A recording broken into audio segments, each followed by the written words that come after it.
الله لا إله إلا هو الحي القيوم لا تأخذه سنة ولا نوم له ما في السماوات وما في الأرض من ذا الذي يشفع عنده إلا بإذنه يعلم ما بين أيديهم وما خلفهم ولا يحيطون بشيء من علمه إلا بما شاء وسع كرسيه السماوات والأرض ولا يؤوده حفظهما وهو العلي العظيم. آیت الکرسی سورۃ البقرہ کی 255 نمبر آیت ہے اور بہت ہی پاورفل آیت ہے. حدیث میں آتا ہے کہ جو کوئی فرض نماز کے بعد آیت الکرسی پڑھے گا اس کے اور جنت کے درمیان فاصلہ صرف موت کا ہے. آیت الکرسی سٹارٹ ہوتی ہے بعد اعوذ باللہ من الشیطان الرجیم بسم اللہ الرحمن الرحیم اللہ لا الہ الا هو الحی القیوم، یعنی کہ نہیں ہے کوئی معبود اللہ کے جو کہ زندہ ہے اور قائم ہے.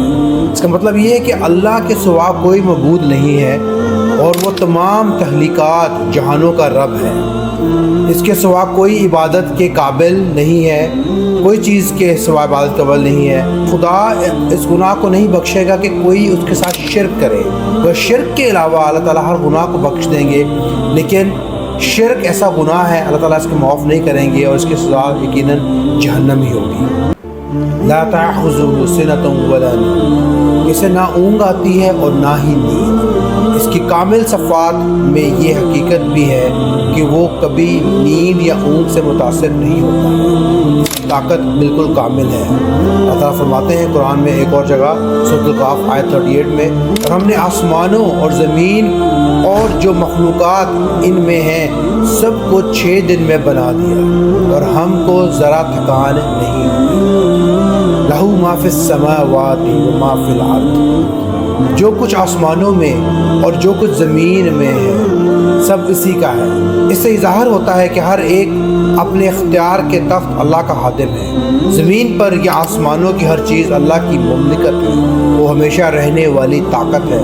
اللہ قرآن میں ایک اور جگہ فرماتا ہے جو کچھ آسمانوں میں ہے اور جو کچھ زمینوں میں ہے اور جو کچھ ان دونوں کے بیچ میں ہے اور جو کچھ زمین کی مٹی کے نیچے ہے سب اسی کا ہے. من ذا الذی یشفع عندہ الا بإذنہ، کون ہے جو اس کی اجازت کے بغیر اس سے کسی کی سفارش کر سکے. قیامت کے دن اس کی اجازت کے سوا کوئی بھی اس کی موجودگی میں مداخلت نہیں کر سکتا. کافر یہ سوچتے تھے کہ ان کے بتوں سے ان کی طرف سے شفاعت ہوگی، اس لیے اللہ نے وضاحت کی ہے کہ اس کی عدالت میں کوئی شفاعت کام نہیں کرے گی سوائے اس کے کہ وہ اجازت دے. قرآن مجید میں اللہ تعالیٰ سورۃ الانبیاء آیت نمبر 28 فرماتے ہیں جو کچھ ان کے آگے ہو چکا ہے اور پیچھے ہوگا وہ سب سے واقف ہے اور وہ اس کے پاس کسی کی سفارش نہیں کر سکتے مگر اس شخص کی جس سے خدا خوش ہو اور وہ اس کی ہیبت سے ڈرتے رہتے ہیں. اللہ کے رسول حضرت محمد صلی اللہ علیہ وسلم نے فرمایا ہر نبی کے لیے ایک دعا ہے جو یقیناً اللہ کی طرف سے پوری کی گئی ہے، اور میری خواہش ہے کہ اگر اللہ میری اس خصوصی درخواست کو میری امت کے لیے قیامت میں شفاعت بنا دے تو گویا شفاعت آپ نبی کریم صلی اللہ علیہ وسلم کر سکیں گے، لیکن وہ بھی اللہ تعالیٰ کی مرضی کے ساتھ ہی کر سکیں گے. اللہ کی مرضی کے علاوہ کوئی اللہ سے شفاعت بھی نہیں کر سکے گا.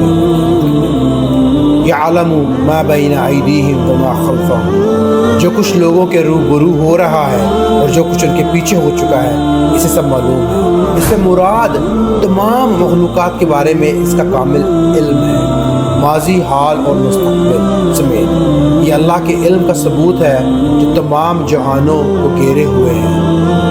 وَلَا يُحِيطُونَ بِشَيْءٍ مِّنْ عِلْمِهِ إِلَّا بِمَا شَاءَ، اور وہ اس کی معلومات میں سے کسی چیز سے دسترس حاصل نہیں کر سکتے، ہاں جس قدر وہ چاہتا ہے اسی قدر معلوم کرا دیتا ہے۔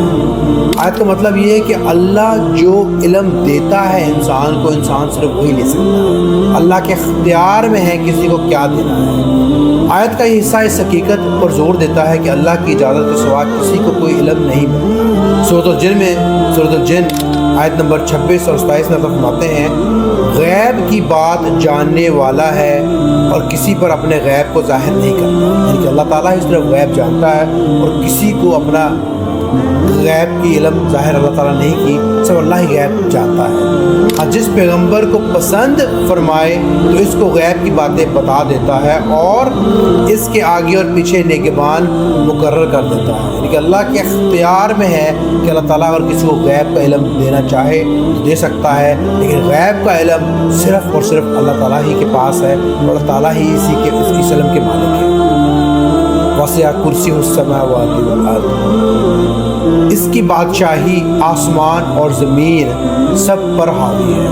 لفظی طور پر الکرسی کا مطلب ہے سٹول یعنی کہ چیئر، لیکن یہاں کرسی لفظ اللہ کے عرش کی نمائندگی کرتا ہے۔ اس کے صفات کی حقیقت انسانوں سے بالاتر ہے۔ یہ عمدہ آیت اللہ کے وجود، خود مختاری، طاقت اور علم کی وضاحت کرتی ہے جو آسمانوں اور زمین پر پھیلی ہوئی ہے۔ ولا یعودہ حفظہما وہو العلی العظیم، اور اسے ان کی حفاظت کچھ بھی دشوار نہیں، وہ بڑا عالی رتبے اور جلیل القدر ہے۔ اللہ سب سے اعلیٰ اور عظیم ترین ہے، تمام عزت، طاقت اور برتری اللہ کے سوا کسی کی نہیں ہے، وہ سب سے اونچا، عظیم ترین ہے۔ اس طرح آیت الکرسی اللہ کی وحدانیت اور اس کے کلمات کی ایک مختصر وضاحت پیش کرتی ہے۔